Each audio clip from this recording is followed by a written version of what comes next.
Well, I'm here with Matt Lapp. I'm assuming that's your name since I'm Yes, here. sir. And we're here at JM Lapp in their warehouse. I find it really interesting that you guys are an HVAC company, and I'm sweating to death in the warehouse. That's not, climate controlled, but, whatever. It's climate controlled in Yeah. the wintertime. Yeah. It's not in the summertime. So welcome to the line. Yeah, Welcome thanks to for the line. having me. Yeah.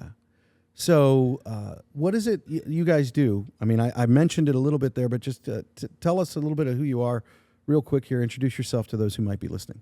Yeah. So we do full service HVAC plumbing. So we do water treatment, HVAC, hydronic, and then plumbing. And we have a service department. So we'll go out and fix homeowner faucet, fix their HVAC system we're some 3-story office buildings. Wow. Complete condition plumbing and heating there. Wow.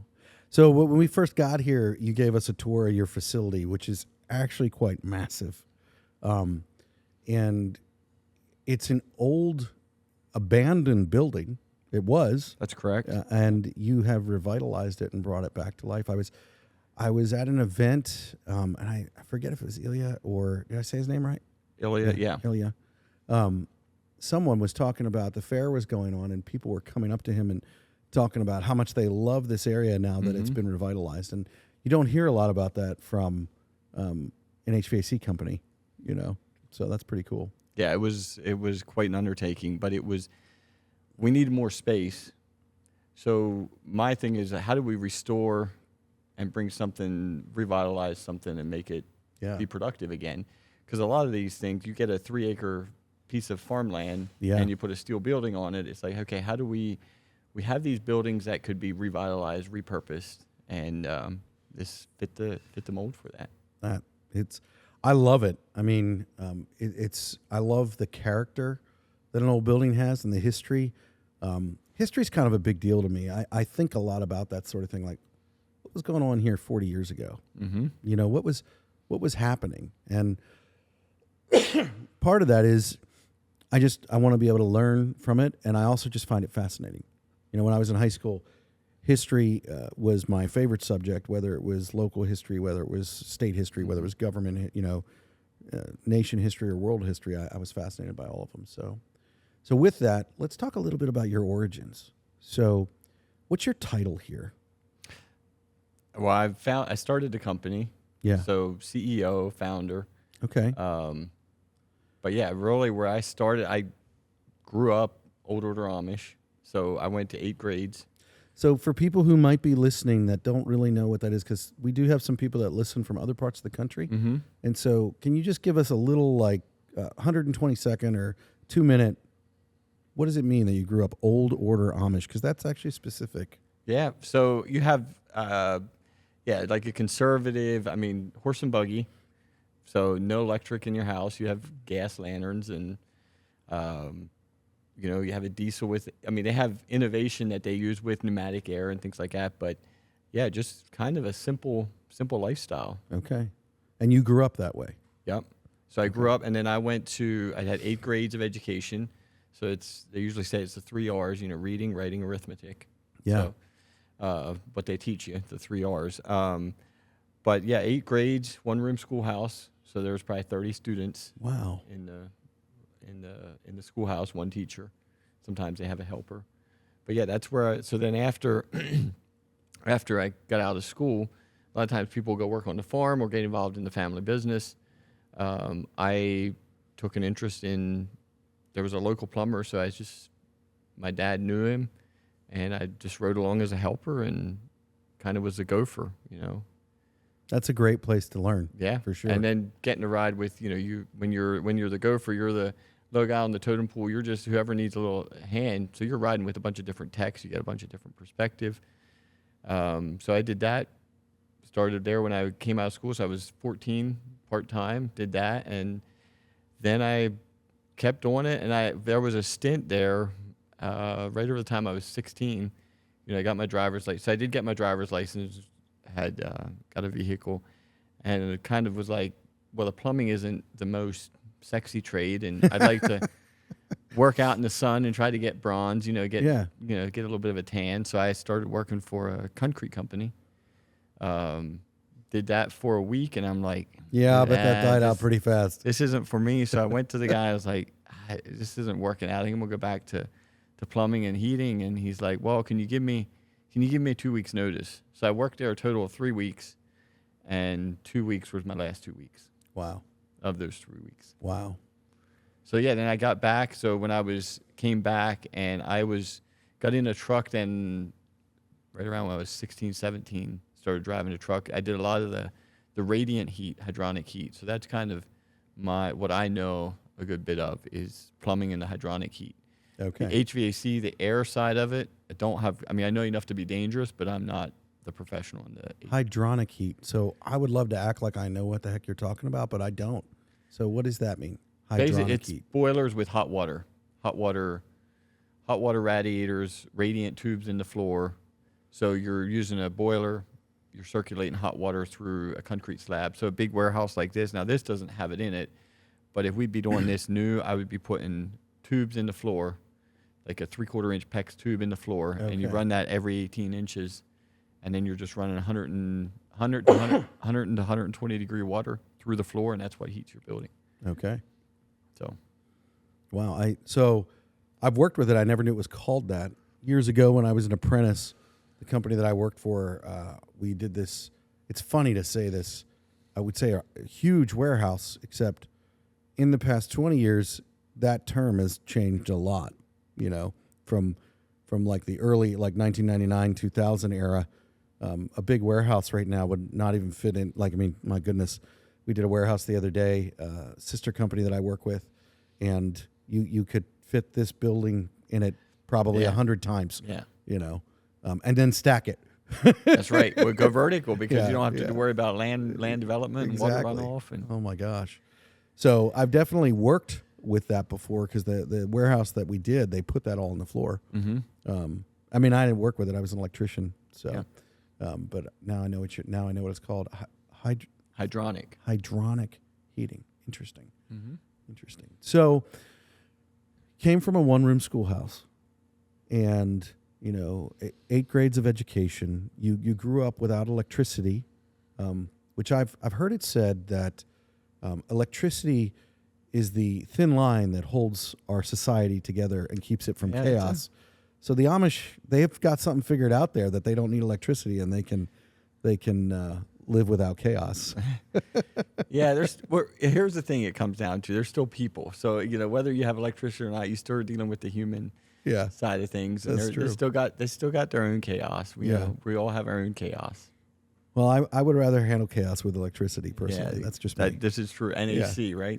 Yes. I the other day we have central air in our house, and I said to my wife, I feel like I've gotten so soft because when we first were married, we didn't have any AC, and our house was like, I can remember days like this where I'm trying to sleep, laying in a pool of sweat, and I'm like, yeah, I don't know if I could do that anymore. Yeah, well, it's interesting. Like if the day like today, if someone's out of AC, they're more agitated than if they'd be out of heat in the wintertime. So a no AC call is more of an emergency, pretty much, than a no heat call. Really? Because you get a hot day like this, people are like, it's just not working. Yeah. And if you have a no heat call, you can get a temporary heater for a room or two, or you can put a coat on, but no AC, people are. Isn't it interesting how quickly our bodies acclimate to things? Yeah. I was in Mexico, and most of that country lives without AC, Mm-hmm. and they work pretty hard. Now, they do a thing in the middle of the day from 1:30 or 2 o'clock to 3:30 or 4 o'clock, where they have a siesta. That's always a good time. I was doing some concrete work down there, and when I was much younger, and I remember I thought, well, that's really dumb. You need to keep working so we can get the work done. And it was actually very intelligent because it was so hot in that point of the day that if you tried to work through it, you'd be worthless. Yeah, it's kind of the thing, innovation out of necessity. It's too hot, so you figure out a way to get by and take a nap, something simple. That was the first time I ever heard of, and people in Texas and Mexico will probably be very familiar with this, but have you ever heard of a swamp cooler? I thought they had AC. I have not. So it was this cooler with a fan thing that they had outside their house. And I say house, it was like a hut type thing. Mm-hmm. But the swamp cooler, like, and I don't know the mechanics of how it worked, just that it had water in it. And it wasn't AC. It was like, because it was so hot, just air blowing over water made it not as hot air, but it was still warm. Like it was really interesting. But they called it a swamp cooler. So Yeah. fun fact, people can comment in the comments section if anybody ever does that. But so there you are. Now you're the CEO. And how many employees is Lapp have, if you're all right with me asking that question? Yes. Yeah, currently we're at, I think, the 50, 52 range. Okay. Yep. So you go from, and you started in 2006? Yes. So I think where we left off in your origin story, you were being a gopher, you went back to working in plumbing. What happened that Matt wanted to go out on his own? Man, so I was working for someone, and I was like, do I want to do this on my own? But man, when you work with people, your things get messy, your relationships are messy. Oh, yeah. And I was like, well, you know what, I'm going to go on my own. I think it's time for me to do that. There was some, I'm not going to say politicking, but just as you're dealing with the company I was working for, there was some things going on there. And I was like, you know, I think I'm going to go on my own. How big were they at the time, just to get some perspective? That company, probably 20, Okay. 25 people. Okay. Yeah. So I was like, I'm going to go on my own, see what happens. So I pulled money out of savings, bought a van on Craigslist. So I know something here, and remember, we don't edit anything, so you don't have to answer, but I'm going to ask you an invasive question, which I kind of do. I think it's important. Can I ask you how much money you pulled out of savings? $12,000. $12,000 bucks. Mm-hmm. And so you pulled $12,000 and how many years later are we now? We are 18. 18 years later, and you have over 50 employees. Correct. That's a good investment. Yes, it was. Yeah. Yeah. But it's also, it was bought. I mean, here's the thing. Like when I bought a van, Astro van, had still remember it was an old Comcast or an old cable van, had a yellow blinker on top, and Oh, I had one of those. so bought that on Craigslist, bought some tools, and just kind of did some pickup work here and there. And I remember there was one Sunday night we were at a youth group event, me and my wife, and I didn't have any work lined up for it was like, I don't have anything lined up for tomorrow. And the place we were at, they're like, well, we got a leak out in the meadow. So I went there the next day, and it took like 2 days to fix it till we found it. We had to do some digging and put a new line in, and the work kept coming. And then there was also a stint where That's pretty awesome. Yeah, it was. But then I also had a stint where I was there was nothing to do, and I had a buddy of mine that was doing some drywall, so I spent like 3-4 days sanding drywall, and I realized, well, I don't want to be a drywall sander because it is a dirty job. Wow. Yeah. And then I was on that is. job, and the customer was like, "Oh, my well pump's giving me trouble," and I was more than happy to stop sanding and go to address his well pump. And those are some of the things that happen along the way. But then just continuing to provide a good service, and opportunities kept coming. So, Matt, what is something that you can't live without? Like, what is a tool or a piece of gear that you have to have? Well, as I think about that, I mean, one thing that's super important, I was like, okay, I can't live without, you got your faith, you got your family, you got friends, you got coworkers. I mean, really, relationships is what it's all about. Yeah, that's true. But from something tangible that I can't live without, I think one of the big things I have is, I don't know if you ever heard of Michael Hyatt. I got to know him. He's out of Nashville. He used to be the CEO of Thomas Nelson, but he has a planner called the Full Focus Planner. Okay. And I've used it for probably 10 years. And it's a simple planner. So every morning I go through, plan my day, kind of my big three that I got. Every week I go, what are my weekly big three? I have daily big three and quarterly big three. And it's just a way to get aligned in the morning, sit down, re-engage. Okay, what do I have scheduled for today? Re-engage with what I got going, write it out. So I don't write in the planner ahead of time. You do it every day. I do it every morning. So I have a digital calendar. Everything's on my calendar. Then the morning of, I'm writing things out. And what it does is like, okay, I got this going today. I got this meeting today. It just kind of re-engages me. Because if you plan something for 2 weeks out, those 2 weeks come along and you're like, oh yeah, that's right, I got that going on. So it kind of re-engages, and that's been really, really helpful. So it's from a thing of the whole premise of it. You start with like, what are my goals for the year? Then you break it down in what are my big 3 for the quarter? What are my big 3 each week? What are my daily big 3? And really to stay true to what you're called to do. And then you also have like, and again, I got to know Michael really well, and just the perspective of where do I want to be in 5 years? Right. And as you look at that, where do I want to be in 5 years? And speak it in present tense. Interesting. So I got the goal to, when I'm 50, I want to do an Ironman. So when if I'm writing out my 10-year plan, I say, I'm 50 years old, I completed my first Ironman, and you say it in present tense. And you start doing that, and you're like, okay, that's where I want to be when I'm 50 or 40 or whatever it may be. Where am I at today? And now you start seeing the gap. So now what do I need to do today if that's where I want to be tomorrow? It's really, that's really good. Probably one of the best ones that I've heard so far, where you're taking a simple question and actually turning it into something really deep. I think it's Marcus Aurelius that says, the thoughts that you allow in your mind become the reality that you live. And speaking that, and I'm not trying to be like New Agey or anything, but speaking that into existence, and being like, hey, because it does something. That's correct. And I mean, and the opposite is true as well, where it's like, if you complain even to yourself about something, you bring that into reality, right? And it's like, that's something that was a lot for me to figure out and learn, was recognizing that whether it's a client, whether it's a situation, whether it's something about myself, if I'm allowing that even to happen within my own head, how that affects me. And that ties in with, I like how you say, bring it into the present. Right. It's like, it feels weird. Yeah. But you're works. taking yourself and you're saying, okay, I am 50 years old, because in 10 years, that's where I'm going to be. Yeah. I am 50 years old.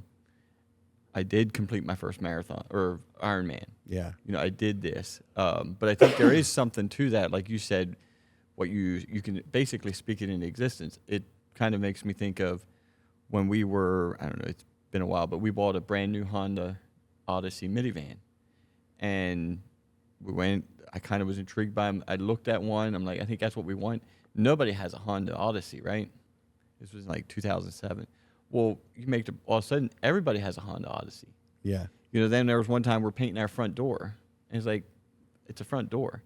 Well, you're driving along and you notice every different color front door or some unique design. So your subconscious starts looking for what you're thinking about. That's really interesting. That's good. So let's talk about the body of what I want to talk about with you, which is, the ethos, which is JM Lapp, like who you guys are as a company. What is that? And team. Those are the things that I really want to talk about with you, and this is a unique podcast because before you walked out here, it's kind of like, you set up honey in the middle of a farm or whatever, and then flies just start to get attracted to it. We set up the chairs out here, and different employees just started walking around and standing over here and there and being, what's going on over there? Yeah. And then you bring a camera out, and people, if they think it's not on, they're very much paying attention and like, what's going on? So some of your guys were actually standing over here, and they were talking with me before you came out here, and so I had the opportunity to ask them some questions. Oh, that's scary. Yeah. And so, but this, even before, I think you walked by and I mentioned that I wanted to ask them some questions, and then you walked away, which was very gracious, and probably went back to doing work. But before that, even, we were talking, and I learned some interesting things about the ethos of JM Lapp. And they were talking, one gentleman, I'm trying to remember his name. He's your chief of operations? Oh, Jason. Jason, yeah. So Jason's out here, and he's like, talking with me, and he didn't realize that getting into conversation with me is dangerous, because I just went right to asking him an invasive, hard question. And I said, so you've been here 12 years. I said, well, what do you like about working here? And he's like, oh, man. And then, he answered that question. And then I said, well, then how did Matt do when things were really hard and bad? Because they always are in business at some point. And I said, how did he live that out when it's hard? Because I'm really not impressed if you're a good boss when it's easy.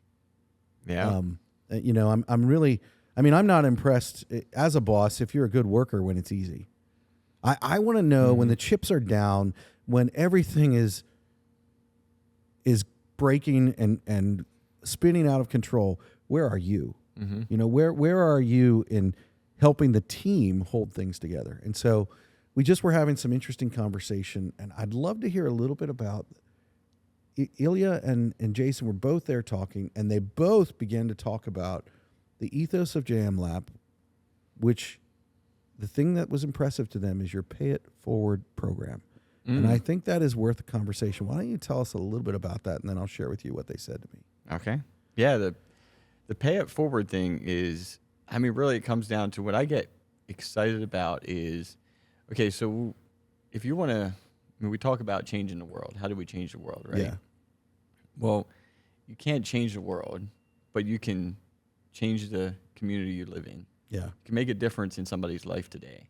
So if I can make a difference in someone's life, it's going to make a difference for them, and find a place to work that they enjoy, go to their families, so their families are now empowered, which they're now going to change a community. When you change a community, you can go to county, you can change a county, you can change a state. Yeah. Change a state, change the nation. Come on. And ultimately you change the world. So it's the simple things that we do. So the pay it forward thing was an idea I had of, hey, let's give everybody $300 every year. If you're at Wawa, if you're at a gas station filling up with gas and you decide, hey, I'm going to pay for the guy's meal behind me or pay for his gas, doesn't matter who it is. Just hand the receipt in, and it's part of the Pay It Forward program. Just bless somebody. That's how we change the world. So you've empowered your people, which it's over 50 people. So we're talking, you're basically giving out over $15,000 right there for people to spend. And I love this. The guys were telling me about this, and I absolutely love it because you not only empowered your people to pay it forward, but you've engaged them as well. Like, we can charge for this. If you're listening, you can send your credit card payments to, never mind. Yeah. But like, seriously, this is good stuff, man. Yeah. So it's exciting. We had a customer over the weekend. One of the guys was on call. Her husband had just come back, I think, from the hospital. She had something happen to her. So he put it on the team channel, and the bill was gone. So talk about that in. process, because this is what your team here was talking to me about. Ilya was saying that you guys a couple weeks ago had a company-wide meeting, and your role now is a little different. We'll call it the chief reminding officer, right? And you had a company-wide meeting, and you reminded your whole team that, hey, guys, we have this Pay It Forward program. You got $300 this year that you can pay it forward with, and then you have a service tech the next couple of weeks that's in this situation. Talk about what happened, because was it him or was it your office team invited the rest of the team to participate, and how that bill got paid? Right.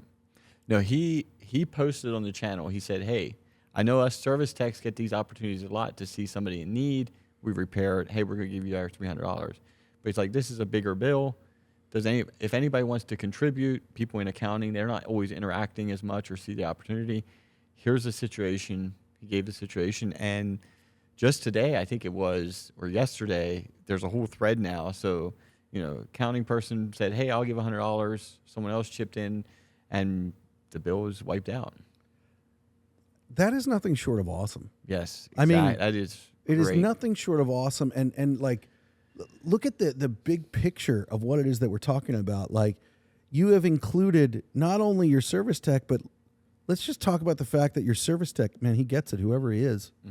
He gets it in the sense of to be so self-aware and just have a general awareness that, hey, not everybody might get to participate in this like I do. Because the truth of it is that we all have jobs that we have to do and to make this whole thing work as a team. And not everybody's a quarterback. Not everybody is, That's right. Getting this experience or that experience, but that doesn't make them any less important. Accounting is one of those things that or filing or data entry or whatever, it is very much not sexy. Correct. And it is essential. Anybody who's ever been in a courtroom, the data entry people that put the paperwork and file it and stuff like that, they matter a lot. Mm-hmm. And take it from someone who's sat in the witness chair that's been on the other side of the deposition table. It's like being able to go back and find that paperwork is essential. So you matter. But he brought all of them into it. That's pretty fascinating to me. And I think the interesting thing too is the only way that's possible for us to even have the Pay It Forward program, we're a for-profit company. You got to be efficient. You still got to be effective. You can't do this if you're, hey, yes, we want to serve our community, but we also got to, we bring value. There's value that comes with it. And this stuff is all possible because everybody is doing their job well. You do your job well, whether you're, like you said, emptying trash cans, sweeping the floor, that allows everybody else to be effective and efficient. Yeah. I remember the company that taught me the most about electrical work that I worked for the longest. The owner and the boss of that company, and they were pretty big at the time, and he was one of the partners, and he was out on the job with me, and I was doing the sexy work, and I came around the corner, and there he was sweeping the floor and organizing the gang box. And like, this guy was so much smarter than me. He had so much more experience than me. He was an owner. Mm-hmm. And it was probably one of the most important learning experiences of my life. Because one, I saw a humility in him that I thought was impressive. And it just made me want to work harder for him. Mm-hmm. And two, what I realized was he was very aware that in his role, he couldn't dive into the sexy part of the job because I needed to stay there for the entire day to do that work. Mm-hmm. And it's like, but while he was there, he was so humble that it was not beneath him to pick up a broom. And I think that's something that's really important for us to remember as we grow in organizations and experiences. It's like, okay, what do I need to do? And you need to do what's in front of you. Correct. That's what you need to do. Yeah, I look at it as like, okay, I feel everybody has a purpose that they're called to. Yeah. So as you get together as a team, if you have a purpose you're called to outside of work, JM Lapp provides a place for you to have gain resources and things you need to accomplish that. So it's like, you have a purpose. Let's create a stage for you to perform on. And I need to do my job as a CEO. The person sweeping the floor needs to do their job. We have different responsibilities, and there's all those things, but we're equal. Yeah. We're doing our job to the best of our ability, and I think it really is. Nobody's better than your best. Yeah. So no matter where you're at, they just did the Tough Mudder down in Philly, and that's one that to give a motivational speech, and the guy's like, nobody is better than your best. So yeah, that's true. If you give it your best, there ain't nobody better than that. I was talking with a guy just yesterday. He's 76 years old. He's lived a really good life, and he looked at me and he said, "You know what the number one thing that I've learned in life is? That I don't know what I thought I knew." And I'm like, "You're 76, man." And he's like, he goes, "The older that I get and the farther that I get, the more I realize I don't know what I'm doing." Well, it's a very true statement, because the more I learn, the less I know. Yeah. It's just so much. Your experiences, you look at things differently. When you were giving us the tour, you made a comment, and I find these things really interesting because people can make these comments and they can be, what do we call them? Like, name droppers, or they're like a bullet point. They're like I'm trying to think what we call it when we even use them in media. It's like, it's like, oh, there's a short one, a cliff note or whatever that we're going to publish. And it's like, people can say them, but they have no substance behind them. Yep. And so we were walking around, and you made this comment as you were showing me different things in your facility, which I've been in a few facilities. I'm impressed. You should be proud of your team and what is here. They do a phenomenal job in keeping it clean. Yeah. And the comment that you made was, you surround yourself with smart people. That's right. Actually, let me re-say that. You surround yourself with smarter people. That's than correct. You. Yep. And, that's a comment that people make, but it's like, clearly that is your outlook on it. And I can see that just in from 2006 till now, 50 employees. That's impressive. And when you're walking around and talking about things and some of the ideas and the things that are here that you guys are implementing, I know they're not all your ideas. They're not. I have ideas, but what I'm finding even is this is going back to the founders. Yeah. The bad side of it is you want to be involved in everything, or you think you need to touch everything, and it's like that's where things start getting muddy and messy. Yeah. It's like you got to okay, I have ideas and you can give input, but man, let the team run with things. I think that is one of the biggest things for me that has been a struggle, because it's not even that I want to be, but I feel responsible to be. Mm-hmm. And it's like knowledge bears responsibility. Mm-hmm. And so it's like, I have knowledge of that, so I feel like I have to input to that. And you flip that around. I think that's the other important thing in my role is I don't tell everybody everything, but not because I want to hide anything from them, but because knowledge bears responsibility. Mm-hmm. And so when you sit down and you have a meeting where you're, talking with people and you're sharing all of this big picture with them, well, if that doesn't apply to them, they feel like they have to give input because you've involved them in that knowledge. That's right. And yeah, so the and I'm using the word ethos because I want to use a different word than culture. But talk with me about what is the intention behind the culture building at JM Lapp here? Like, why? Well, and what do you think? I mean, we've talked a little bit about what their culture is, which is in that Pay It Forward program. That's huge, by the way. Yep. I mean, that is huge. If that's something that you're thinking of doing as a company, there is not a better way to promote yourself. I mean, I know a company that does media and promotes things. If you want to talk, we can talk. All right. But the Pay It Forward program, I don't know a company that can actually gain what that will gain you. Yeah. Yeah, I think it even just, I mean, really one of the things I talk about even as we look at our vision, it's equipping individuals to thrive so they can make a difference in the community and ultimately impact the world for Christ. So, it's just when you equip someone to thrive, you got finances, you got fitness, you got, faith, whatever, you got family, friendships, those, to thrive, you need to be able to thrive in all those areas. And how do we provide a place of work where it's one of the, help with finances. But when people are thriving, man, they're just going doing their thing and they're making a difference. Yeah. It's not like it becomes, I need to go out of my way to do this. It just becomes part of who they are. Yeah. And I mean, really, this is pretty raw. The last week, I had two, I'm going to say they were, let's just call them, you having with your wife around, very intense conversation with two employees, longer standing employees. And, we had some back and forth, and really the thing is they care about the community. It's how do we become more efficient? How do we continue to make sure that we're putting the best product forward? That comes with wrestling and talking through it. And yes, we kind of clashed with both conversations, but it was really good because it's like iron sharpens iron. We say these cliches sometimes, but iron sharpening iron there's sparks flying. Yeah. So that's what really is encouraging when you have your frontline guys come in saying, look, this needs to be addressed. Yeah. Because they care about serving and they want to put a quality product out there. Yeah. That's huge. I believe it's Patrick Lencioni in one of his books or a podcast. I forget where I heard it, but I know he said it. He talked about, the company culture that I want us to have at our company. And he said, you can be in a conference room and you're hashing out an idea or an issue or a situation. And he goes, you're throwing binders and whatnot and you're really going at it, but you leave that room and you're all on the same team and you move together and it's in the room and that's it.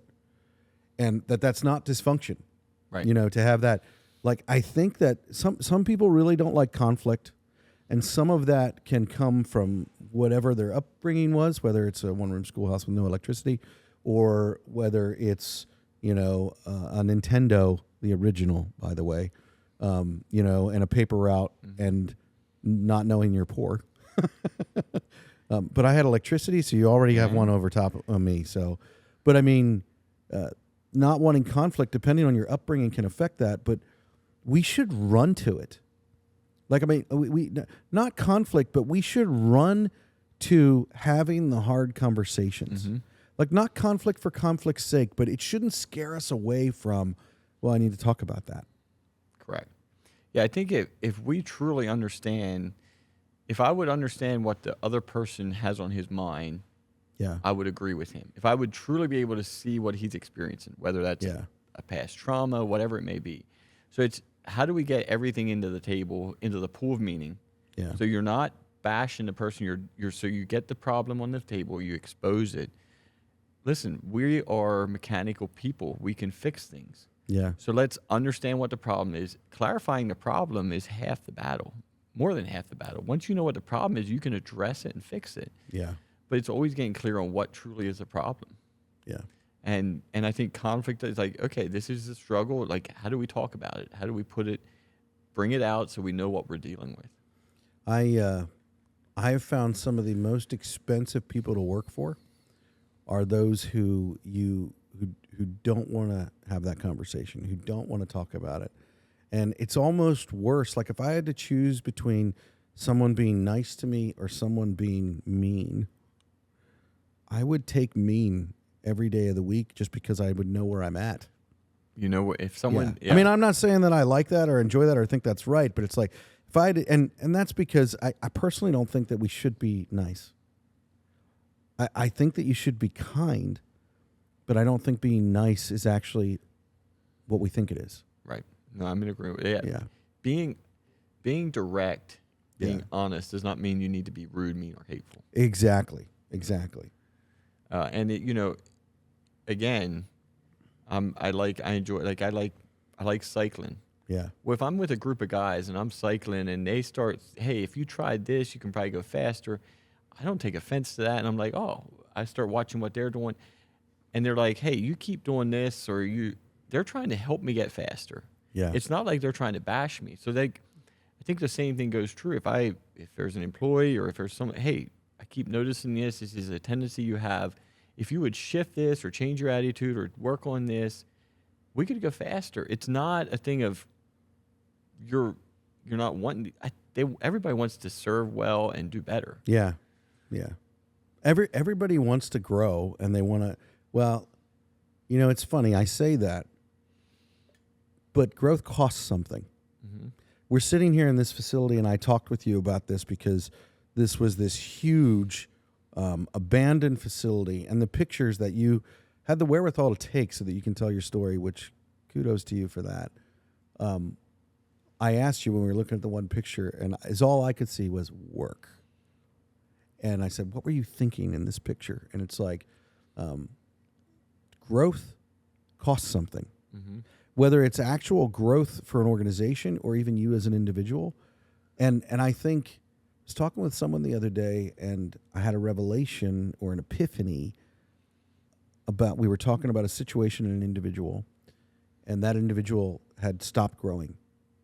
And they had stopped growing, and for years now they haven't been growing. And I realized, they made a decision to not grow anymore. Mm-hmm. And then what happens is, with that growth, then people who continue to grow ended up no longer being around them. Yeah, I think for me, it's either you're either green and growing, or ripe and rotting. Yeah.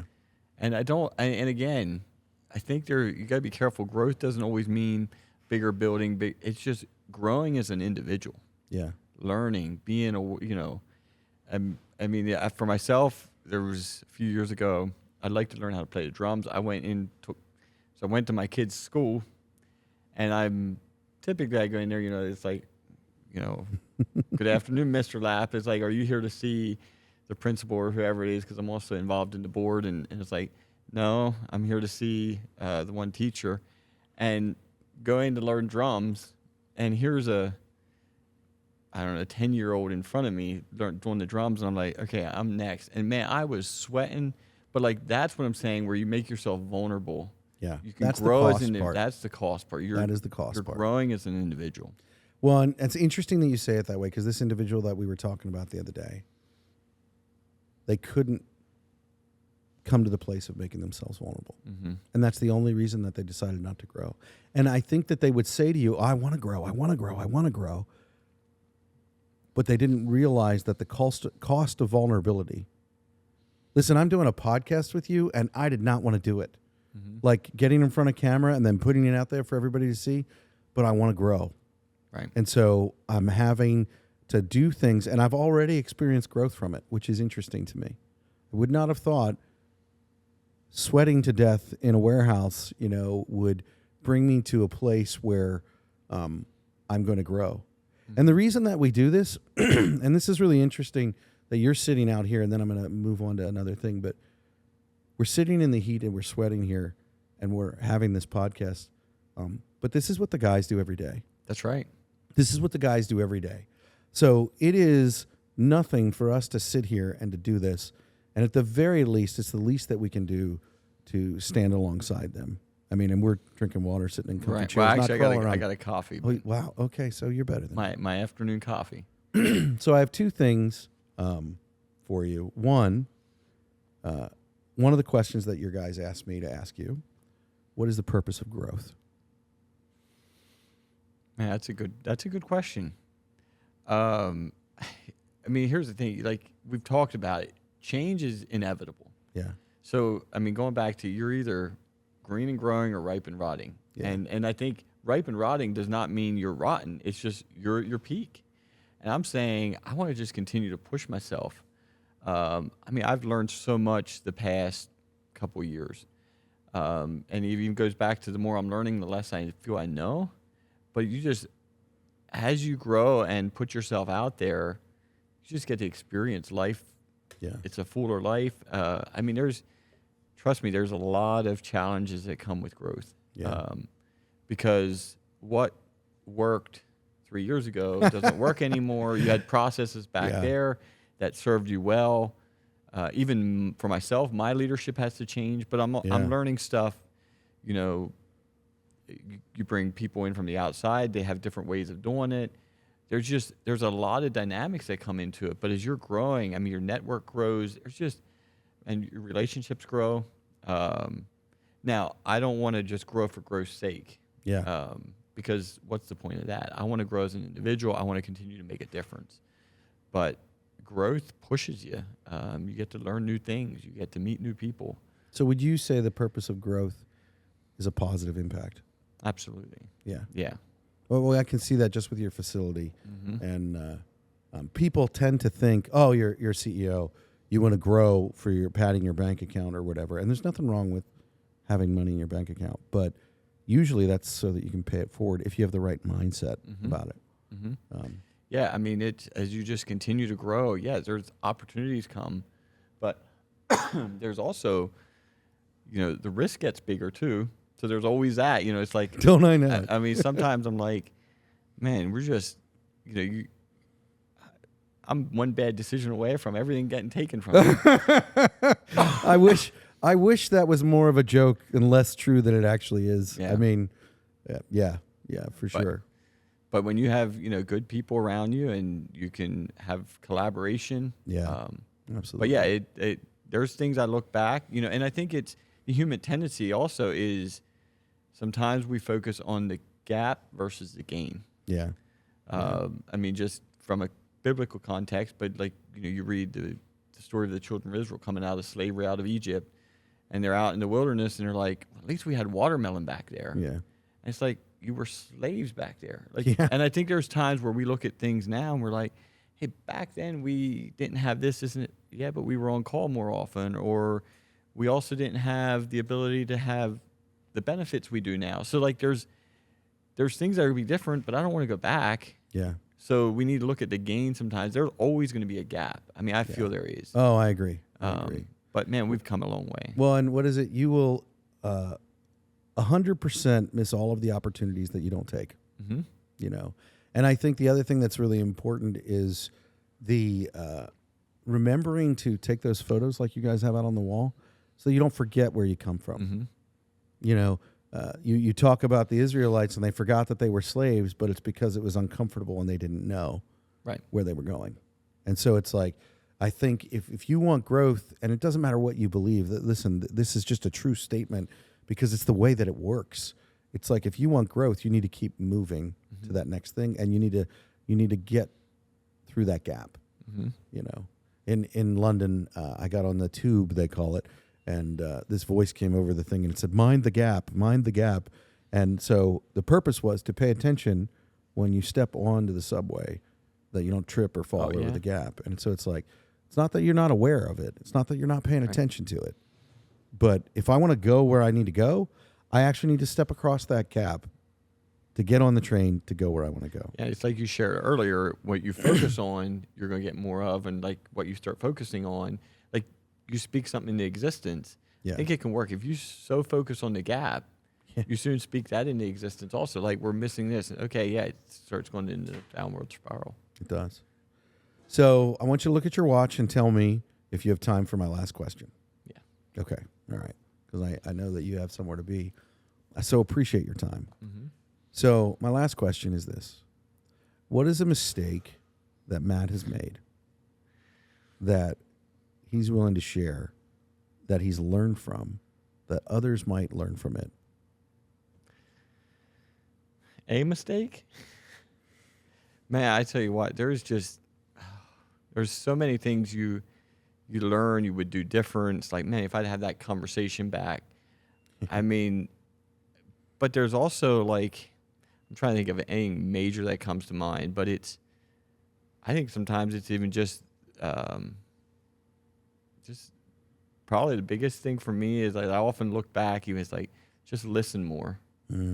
And you know, I mean, I know it's kind of, you know, they say you have 2 ears and one mouth for a reason, but it's just to listen more and to wait and to make sure you're hearing what they're trying to say to other people. And I even have this with my kids, you know, it's like probably the biggest regret is sometimes snapping, like, you know, out of frustration. So can you give us, and I'm invasive here, I'm going to push you.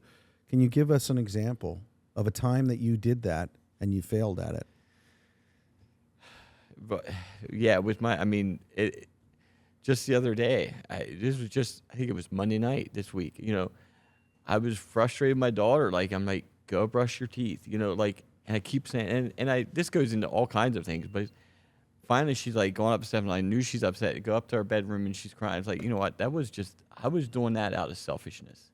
Yeah. So I think it's that reacting out of selfishness, and I can do that in my business. You know, we talk about the pay it forward thing, which is a great thing, but I can also sometimes do that out of like, selfishness. Like, I'm trying to elevate myself. So it's really just continuing to walk in confidence, but humility. Come on. So I don't think, you know, we sometimes think humility and it's like, you know, being meek and like cowering. No, confidence does not mean you don't if you have humility, it does not mean you can't be confident. Yeah, that's right. That's right. And I think when you have that and, you know, then having the wherewithal, you know, talking to my daughter through it, you know, and then sitting down saying, you know what, I shouldn't have done that. Yeah. But knowing like, I know better. Yeah. And doing that with the team, hearing them out. It's just, how do we not snap? How do we not make it about ourselves? Yeah. And it's a daily challenge. Well, you said something there that I think is really essential to good leadership, and actually I'm going to call it strong leadership, because you can either have a weak leader or you can have a strong leader. Those are the options. And I think strong leaders do what you did with your daughter there, where it's like, and I've experienced both and I've been both, so I want to be really clear about that. Your story is very interesting because I have lived out that story I don't know how many times, where I've come home and brought whatever crap I have from work home, and I react instead of respond. And I've been both ways, but strong leadership is what you did, where you realized what you did, and then you had the wherewithal to go to your daughter and be like, you know what? I really handled that wrong. And something happens in us when we do that, that you have a choice in that moment when you have that epiphany, that awareness that you did this. And we all have this opportunity to choose, am I going to be a strong leader or am I going to be a weak leader? Am I going to be a strong man or a weak man? Am I going to be a good husband or a bad husband? Am I going to be a good father or a weak father? Like, what am I going to be in that moment? And choosing which it's hard sometimes. Like sometimes it's hard one to be, because you're like, we flub it off like, well, yeah, she knows that. I don't need to talk with her about that, or she was really wrong because of whatever. Our ability to rationalize and justify as human beings is amazing to me. That's right. It is amazing. And I'm the king of that. So I think that insight and that mistake is something that if you're listening, being able to make the choice between strong leadership or weak leadership, being a strong person or a weak person, you can be a strong individual and be humble. Correct. And you can be a weak individual and look like you have it all together. That's right. Yeah.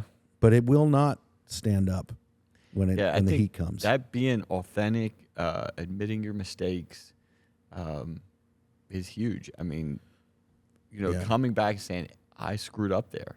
Yeah. And owning my portion of it. And sometimes there's times when it's not all my fault or all the other person's fault, but there's still enough of it that it takes two to tango, or whatever, in a relationship, or it's just being able to say, okay, that I'll take responsibility for my portion of it. Yeah. Yeah. Well, and I think that you touch on something that I find to be really interesting, which is taking responsibility is more than just saying, yeah, that's my fault. Like, that's something where some people we've learned and we know that that's the right thing to say, but it involves some other things. Like, I remember years ago when I was an apprentice and I worked for a company, I made a mistake where I wrecked a lowboy and it got messed up. And I brought it back at the end of the day. My boss was there and he said to me, I said, I'll stay and I'll fix that. Like, there's some steel and welding work that needed to be done. And I knew it was my fault. And he's like, no, you don't have to. And I was like, no, I do. And it was really interesting to me because he came to me after I had stayed that evening and worked on it and fixed it. I actually had to come in a couple of nights and work on it. And he goes, that is taking responsibility. Saying, hey, it's my fault. Well, that's great. But if you're not there to help fix the problem of your fault, if you're not there, I had a guy who had a laptop, one of our service techs in another company, and he left it on his truck and it got driven over.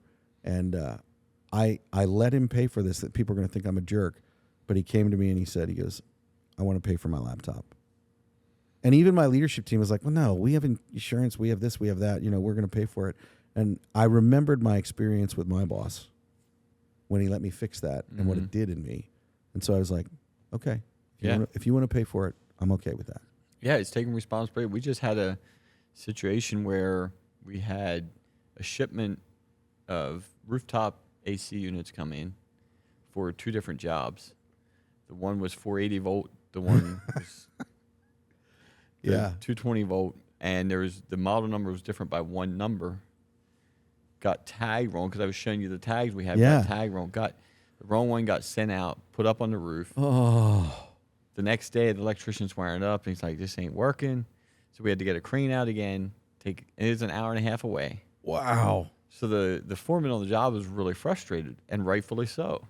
Warehouse had a mistake. But what he did is he called a meeting. He wanted to share his frustration. But that's taking responsibility also. He's like, hey, I want to talk about these. He could have just talked about it with everybody else. So he went and so the warehouse and them had a meeting. And that's talking about, okay, it was a mistake. It happens. How are we going to learn from it? That was an expensive. I mean, the School of Hard Knocks is an expensive school, but it's a good teacher. I paid a lot for my degree from that sometimes school. I think Harvard would be cheap compared to the School of Hard Knocks. But it's a good teacher. Yeah. So it's like taking responsibility, having hard conversations. Hey, this was frustrating for me. We lost a day of production. Yeah. There's a lot. Don't think about it too much. It gets worse when you think about it. But exactly. But the truth of it is that that's being responsible. That's correct. And each part of your team is being responsible. And that's the part about team that is essential, is that you have to do it together.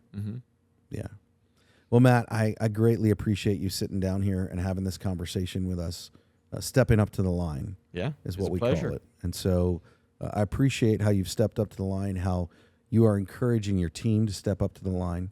And that is strong leadership. That is, paying it forward. It is all of those things, leaving an impact in growth and growing for the sake of positively impacting the community, the city, the state, the country, the world. And I think that's something that's important. If you're wanting to make an impact, then you want to do what's in front of you right now. You want to do the next thing, and the next thing. Yeah. So, not more than that, because you can only do the next right thing. exactly. That's Totally all it agree. takes. Thank you so much. Yes, sir. All right. That's it. All right.